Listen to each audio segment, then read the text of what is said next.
Dream बनाओ प्रधानमंत्री बनने का। आईएएस बहुत छोटी सी चीज है, तो तुम एक बड़ा सपना बनाओ गैलेक्सी का, लेकिन 50-50 करो। जिसका तुम्हें नशा होगा, अभी तुम्हें आईएएस का नशा नहीं हुआ, जिस दिन तुम्हें इस सर्विस का नशा हो जाएगा उसके बाद तुम्हें कुछ भी नहीं दिखाई पड़ेगा। जिसकी तुम्हें इच्छा है उस पर तुम काम करोगे। Unacademy. Let's crack it. Hello sir, good afternoon. My name is Palak. I am from Lucknow University. Sir मेरा क्वेश्चन ये है कि अभी करेंटली मैं बीए फर्स्ट ईयर में हूँ और सेकंड सेमेस्टर है मेरा ये ड्रीम आईएएस बनने का काफी टाइम से है, जब से तुम ड्रीम बनाओ प्रधानमंत्री बनने का। आईएएस बहुत छोटी सी चीज है सर। नहीं, बट जो चीज हमें चाहिए होती है उसके लिए ड्रीम करना पड़ता है, उसके लिए हमें एफर्ट्स करने पड़ते हैं। देखो पलक मेरी बात सुन। हाँ जी। तुम अच्छी बात है आईएएस बनो, तो मैं तो चाहता हूँ ये जितने लोग यहाँ, मेरा पता है, मैं सोचता हूँ कि एक दिन 400 आईएएस ऑफिसर हमारी पार्लियामेंट में बैठे। मैं तो पकड़ पकड़ के लोगों को लाता हूँ। लोग इल्जाम लगाते हैं कि ये तो जबरदस्ती करता है लोगों के साथ। हर मिडिल क्लास आदमी को तैयारी करनी चाहिए, एक अटेम्प्ट देना चाहिए। अगर उसको मजा आ गया, समझ में आ गया, तो आईएएस बन गया। अगर नहीं समझ में आया तो कितना ज्ञान का विस्तार हुआ। पर एक साल के बाद, मतलब एक साल जब आप तैयारी कर लोगे तो आपको यह क्लियर हो जाएगा कि यार मेरे लिए परीक्षा है कि नहीं। अगर मेरे लिए है तो आगे बढ़ेंगे, अगर मेरे लिए नहीं है तो हम फिर किसी और विकल्प को तुरंत चुनेंगे, क्योंकि किसी भी जगह स्टैंड बनाने में मिनिमम 5 साल लगता है। ठीक है, तो तुम एक बड़ा सपना बनाओ गैलेक्सी का। यस सर, बट मेरा क्वेश्चन ये नहीं है। मेरा क्वेश्चन ये है कि मैं पढ़ती हूँ बट मेरे साथ प्रॉब्लम सर पता है क्या है? मुझे पता है मेरे गोल्स क्या है, मुझे इन चीज़ों पे काम करना है, मेरी बाउंड्रीज ये है, मेरे रिसोर्सेज ये है, मेरी लिमिट्स ये है। बट मेरे साथ मेजर प्रॉब्लम ये आती है सर कि मेरी कंटिन्यूटी नहीं बैलेंस रहती। मैं उस चीज़ को पढ़ रही हूँ, मेरा माइंड उस चीज़ को रिकॉल कर रहा है, मैं उसे रिवाइज भी कर रही हूँ, मैं एक फंक्शनल फॉर्म में काम भी कर रही हूँ, बट पता नहीं क्यों मैं बाकी चीजों को, जो मेरा डिस्ट्रैक्शन है, मैं उसे भी साइड कर देती हूँ। कौन कौन सा डिस्ट्रैक्शन है तुम्हारा? 2-4 हमको भी बताओ। ऐसे तो नहीं। सर इंस्टाग्राम की रील्स स्क्रॉल करना, इंस्टाग्राम का अकाउंट डीएक्टिवेट कर दिया, बट एकदम स्टेडी माइंड घुमा, एक्टिव कर लिया कि ऐसे थोड़ा ना होता है, हम ये बैलेंस कर सकते हैं। सर मेरी प्रॉब्लम ये है कि मेरे से चीजें बैलेंस नहीं होती। नहीं वही ठीक। हाँ। पलक बैठो कोई बात नहीं, बैठो। ये तुम्हारी प्रॉब्लम नहीं है, ये हम सब की प्रॉब्लम है। 90 नहीं, हम सब की। अरे भैया जब शुरू में आईफोन लिया, बैठो, जब शुरू में आईफोन लिया तो मेरा न्यूज़पेपर छूट गया। हम भी दिन भर बैठ गए और फेसबुक पे और संग्राम चल रहा और युद्ध चल रहा, प्रूफ कर रहे हैं कि हिंदुस्तान अखंड भारत बना के रहेंगे, और उधर से अगला लड़ रहा है, इधर से हम लड़ रहे हैं, और उसी में 6-6 घंटे चले गए। फिर एक दिन ख्याल आया कि यार 2 महीने हो गए न्यूज़पेपर नहीं पढ़ रहे। हम सब, तुम्हारी चूंकि अभी उम्र कम है, बीए सेकेंड ईयर में हो तुम, और थोड़ा सा टास्क बड़ा है, तो तुमने क्या कहा कि मेरे साथ ये प्रॉब्लम है, सबकी प्रॉब्लम।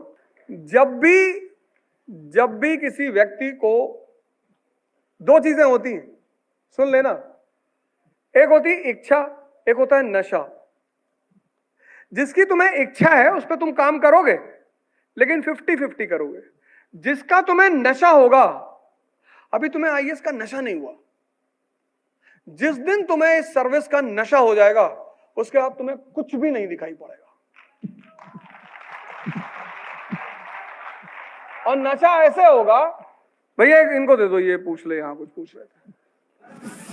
प्रणाम सर, मेरा नाम अनिरुद्ध है और मैं महाराजगंज जिले से हूँ। अनिरुद्ध भाई बताएं।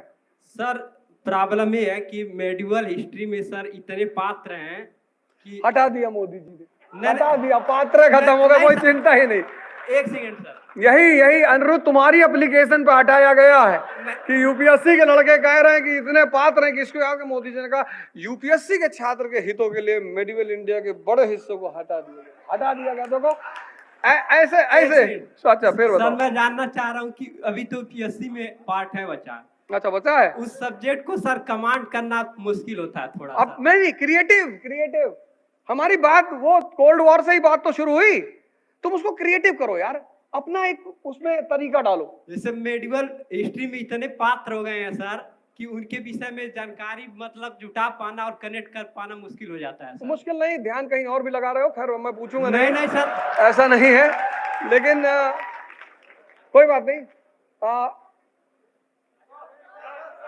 एक मिनट, मेरा एक चैनल है रे अवधूजा करके, तुम लोगों ने देखा होगा, उस पे जो एनसीईआरटी है आर एस शर्मा वाली, एंशिएंट इंडिया, वो पड़ी हुई है। तुम एनसीईआरटी करके डालोगे, उसमें पूरी कनेक्टिविटी के आर्ट को, सी क्यूब को समझाया ही गया है। एक बार उससे पढ़ो करो तुम, ठीक है यार। उस लड़की को, वो बच्ची वहां बैठी, उसको अगली बार से पर्ची निकालेंगे आप, पर्ची कर। हम आज सोचे थे कि मैंने आज सोचा था सिर्फ क्वेश्चन आंसर सेशन करेंगे, कुछ बोलेंगे नहीं, लेकिन फिर मैंने कहा एक मिनट। हाँ बेटा बताओ। सर नमस्ते सर, मेरा नाम शोभा है और मैं बाराबंकी की रहने वाली हूँ। मेरा इस बार बीए कंप्लीट हो गया है। ठीक है। मैंने पीटी भी इस बार दिया है। सर मैं क्वेश्चन तो नहीं पूछ रही, बस आपसे दो शब्द हैं जो आप कहिएगा उस पर। मैं स्टोरी थोड़ी सी सुनाना चाहती हूँ। हाँ सुनाओ। सर मैं खेत जाती हूँ तो वहाँ पे एक अंकल आते थे, उनकी बेटी, उन्होंने अपनी बेटी को इंटर कराया था।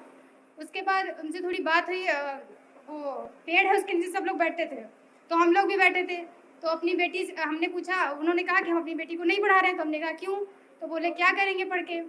तो हमने कहा कि ग्रेजुएशन इंटर हो गया था। मैंने कहा ग्रेजुएशन में कितना पैसा लगता है? ज़्यादा लगता ही नहीं, नॉर्मल ग्रेजुएशन करवा दीजिए और उसके बाद कोई तैयारी करेंगी अपना। तो उसके लिए वो नहीं माने, कहे हाँ आप तो बोले आपके पापा के पैसा है, हमारे पास पैसा नहीं है। तो हमने कहा अच्छा। उसके कुछ टाइम बाद मेरी मम्मी भी खेत जाती हैं कभी कभी, तो उन्होंने ही मेरी मम्मी से कहा कि आप अपनी बेटी को इतना बच्चों को मत पढ़ाइए और ज़माना बहुत ख़राब है। उन्होंने मेरी मम्मी से ये कह दिया, तो मेरी मम्मी ने मुझे ये बात बताई। अच्छा नहीं मैं ठीक है। तो सर 1 मिनट 5 मिनट 5 मिनट की 1 मिनट। 2 minute sir. तो सर पहले सुन तो ले यार। हाँ तो सर मैं ये और एक इंसिडेंट है सर 2021। दूसरा इंसिडेंट मैं सुनाऊं, पहले मेरी बात सुनो, बैठो। जितनी भी लड़कियां यहाँ बैठी हैं, मैं उन सब से एक बात कहना चाहता हूं, सुन लो पहली बात मेरी ध्यान से। इस दुनिया में कोई भी आदमी अगर उसके घर में हीरा पड़ा है तो नहीं फेंकता। क्या फेंकेगा? शीशा फेंक देगा, मिट्टी फेंक देगा, हीरा कभी नहीं फेंकेगा। अगर इस देश की लड़कियों को अपना वजूद बनाना है, परिवार का सपोर्ट लेना है, अगल बगल का सपोर्ट लेना है, तो उनको एक बात साबित करनी पड़ेगी अपने घर में कि मैं हीरा हूं।